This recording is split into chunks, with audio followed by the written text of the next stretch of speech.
No, basta hinatid lang ako sa Baguio din pag uwi niya. Yun na, may dumaan pa daw sa gas up pa siya doon sa may somewhere in Pangasinan. Then Binalunan ba yun? No? Binalunan, sir. Tapos paglipad doon na sa bumagsak sa may Gimba, Nueva Ecija. I don't know kasi pinick up nila ako doon sa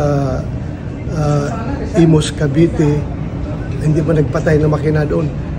Umaandar man yung makina. At saka very smooth man yung flight namin going towards Baguio. Napaka-smooth at masaya kami doon sa flight. Wala akong naramdaman na anything na unusual. Very good ang weather. Wala akong nakitang bad weather. Ano pong ginawa niyo sa Baguio, sir? Meron akong engagement doon.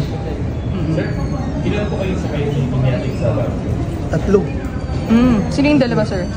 Sa aking security.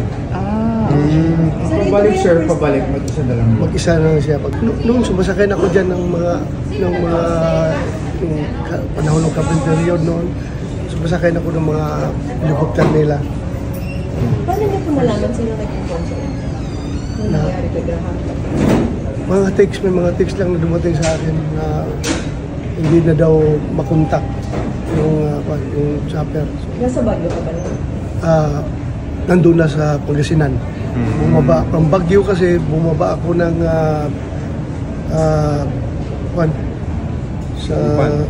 sa Binmali, Pangasinan dahil araw ng Binmali, inimbitahan ako doon sa kanilang coronation ng binibining Binmali. So Baguio, sir, land trip ka na? Baguio, pababa ng Pangasinan. Land trip na. Pero first time, sir,